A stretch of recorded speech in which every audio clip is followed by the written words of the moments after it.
Hello students, good morning. Once again I welcome you in the today's science class.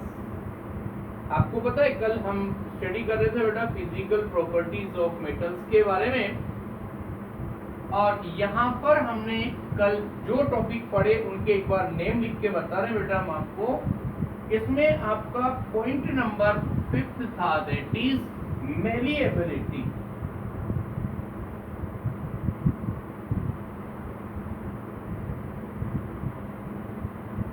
Malleability के बारे में पढ़ा था। मेलिएबिलिटी मतलब होता है the property of metal which are beaten into thin sheets. कल बताया था आपको, किसी भी मेटल को आप बीटिंग करते जाइए, थिन शीट्स के अंदर कन्वर्ट हो जाती हैं, तो ये प्रॉपर्टी मेलिएबिलिटी कहलाती है।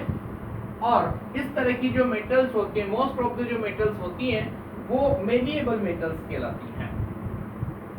उसके बाद नेक्स्ट पढ़ा हमने डक्टिलिटी।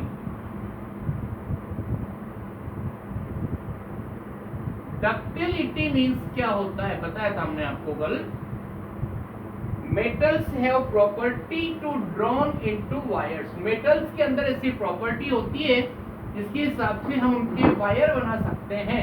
इस प्रॉपर्टी का नेम डक्टिलिटी होगा। और इस तरह के जितने भी मेटल्स होती हैं जिनसे वायर बन सकते हैं उनको हम डक्टाइल मेटल्स बोलते हैं। और कल हमारा लास्ट था, that is about the conductivity.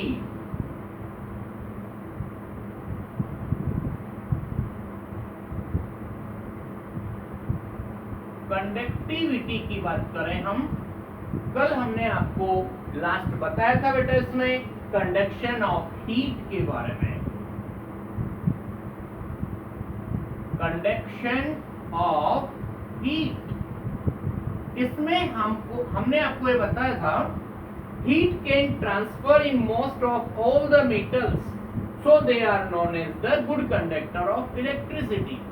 यहाँ पर ध्यान से देखना, all the metals are good conductor और conductor of heat. All the metals are good conductor or conductor of heat. क्यों होते हैं? Because they supply the heat. But एक और बात हमने पढ़ी थी आपके पास, that is the non-conductor of heat. ये तो गुड कंडक्टर की बात हो गई आपके पास में, गुड कंडक्टर और सिंपली कंडक्टर ऑफ हीट बोलते हैं। एक होता है आपके पास नॉन कंडक्टर। नॉन कंडक्टर्स किसको बोलते हैं? All the non metals, all the non metals like wood, plastic, bakelite पढ़ा हुआ है आपका। They are what? Non conductor of heat energy. Okay, non conductors, all the non conductors, all the non metals, sorry, non-conductors, all the non-metals like wood, plastic, bakelite are non-conductors. ये बात हमने कल की बताई। अब आज के लिए हम नया टॉपिक शुरू कर रहे हैं बेटा, उसी में कंडक्शन ऑफ इलेक्ट्रिसिटी। यहाँ पर तो हमने कंडक्शन ऑफ हीट के बारे में पढ़ा, और इधर हम आपको बता रहे हैं B number, that is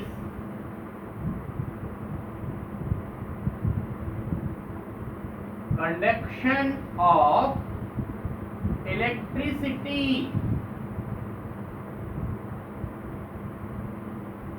conduction of electricity के बारे में हम बात करें, you know all the metals are good conductor of electricity. इसमें ध्यान से सुनना बेटा, all the metals are good conductor of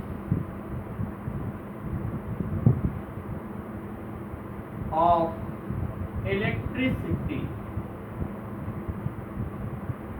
ध्यान से सुनना, यहां पर कुछ बातें आ रही है। अब इलेक्ट्रिसिटी की शायद हमने कल भी बात बताई थी। सबसे बेस्ट कंडक्टर ऑफ इलेक्ट्रिसिटी होता है एजी सिल्वर, लेकिन वह काफी कॉस्टली होता है। उसके जस्ट बाद में आता है आपके पास में दैट इज कॉपर, जो कॉमर्शियली अपने इलेक्ट्रिसिटी ट्रांसमिशन में काम में लिया जाता है।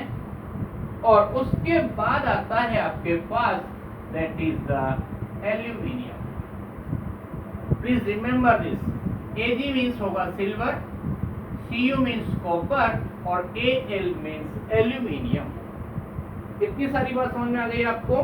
अब थोड़ी सी कुछ बात डिस्कस कर रहे हैं हम। Metals are good conductor of electricity, ये हमने पढ़ रखा है। Silver is the best conductor of electricity.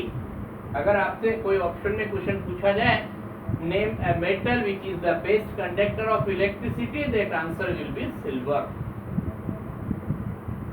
अगर हम उसके बाद सेकंड नंबर पे कॉपर आता है और थर्ड नंबर पर फिर एल्यूमिनियम आता है। सिल्वर काफी कॉस्टली होता है, इसलिए इलेक्ट्रिकल ट्रांसमिशन में से काम में नहीं लेते हैं, लेकिन उससे थोड़ा सा कम कॉपर होता है, उससे थोड़ा सा कम एल्यूमिनियम होता है। Okay, so silver is being a costly metal, so it is not used for this purpose. इतनी बात समझ में आने के बाद दूसरी बात बता दें हम आपको, non metals are either bad conductor और नॉन कंडक्टर और इंसुलेटर। 6th क्लास में आपने पढ़ा होगा, 7th में पढ़ा होगा। Substance which do not allow electricity to pass through them are known as non-conductor, poor conductor और insulator of electricity.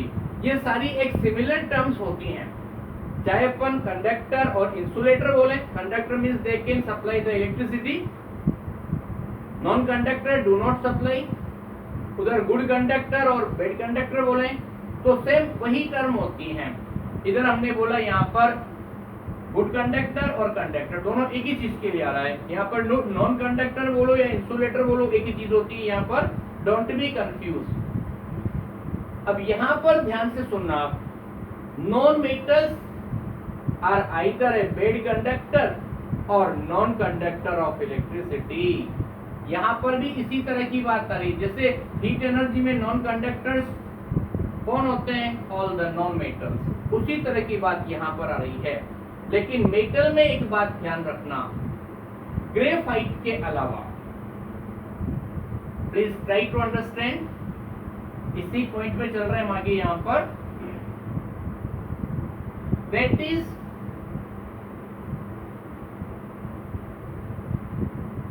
Non metals are bad conductors, non-metals are bad conductor, means do not supply electricity.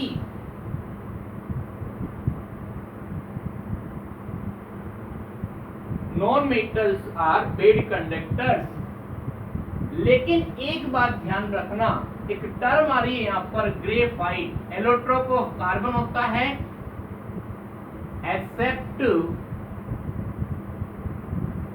Graphite.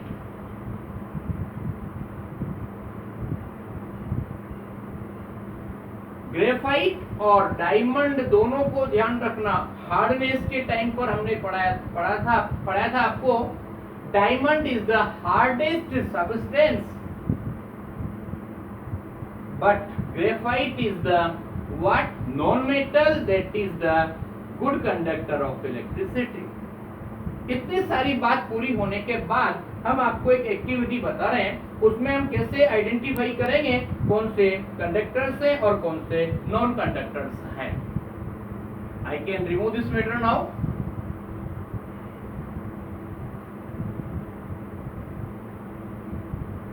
You know that we study activity that is the actually practical for the higher classes। इसमें क्या करना है देखिए आप, सबसे पहले हमने यहाँ पर एक सेल को अरेंज कर दिया। मैं थोड़ा फिजिक्स की लैंग्वेज यूज कर रहा हूँ। यहाँ पर सेल का मतलब बड़ा साइन प्लस रिप्रेजेंट करता है और छोटा साइन माइनस को रिप्रेजेंट करता है। इसके बाद यहाँ पर ये कनेक्टिंग वायर्स होंगे और इसको कनेक्ट करने के बाद यहाँ पर एक गैप होगा, उस गैप में हम बल्ब को कनेक्ट कर देंगे और ये उसका अलग से वायर होगा। उसके बाद यहाँ से बीच में एक गैप देंगे हम, यहाँ पर ये पॉइंट x और यहाँ पर पॉइंट y। कितनी बात समझ में आ गई? यहाँ पर जब भी बीच में आप अगर कोई भी गुड कंडक्टर लगाते हैं,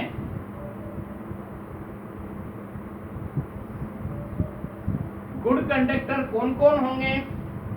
गुड कंडक्टर के लिए अपने पास आ रहा है आयरन, Fe, एल्यूमिनियम, कॉपर।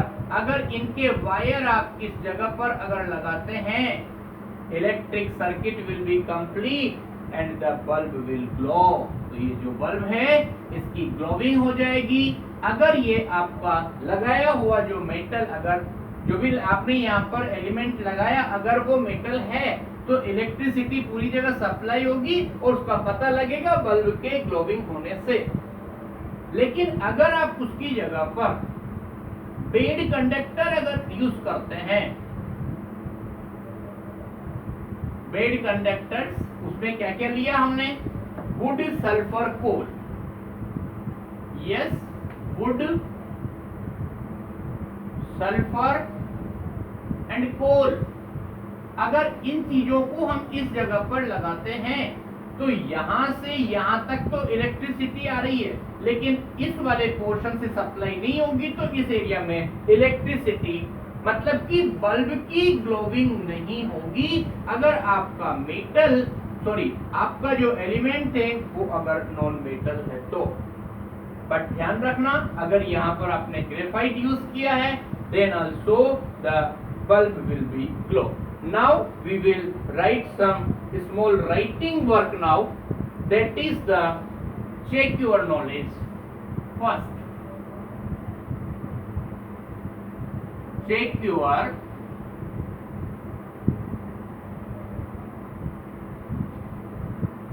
उसमें देखिए आपके पास क्वेश्चन, आप इसमें देखना फर्स्ट है आपका name the following. First question है आपका, क्वेश्चंस आप उसमें देखना बुक में। हम यहाँ पर ओनली आंसर लिख रहे हैं। Question first, name the characteristic of shining metal. तो आपका आंसर नंबर 1 होगा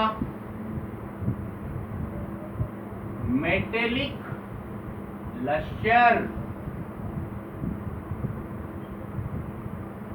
Every student please complete them in the notebook. Second question देखो, name the property of metal by which they can be beaten into thin sheets। इसका answer होगा malleability।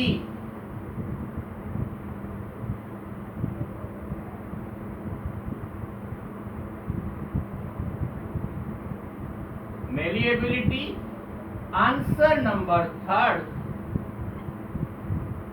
Name a metal which is liquid at room temperature. Answer होगा mercury और इसका symbol होता है capital H small g। This is malleability, this is mercury. और answer number 4, that is name a property of metal which can be drawn into thin wires. Answer होगा ductility. और एक last बात बता रहा हूं बेटा आपको, दैट इज ट्रू फॉल्स। इसका सेकंड पार्ट है ट्रू फॉल्स में। Question number first, metals are generally solid at room temperature. This statement is true. Second number, non metals are sonorous. This statement is false. and the last one, that is the third. Metals can bear a lot of stress because of their strength. That is the true. Okay, thank you very much. Do complete this work in your copy or notebook. We will meet now in the next video. Thanks.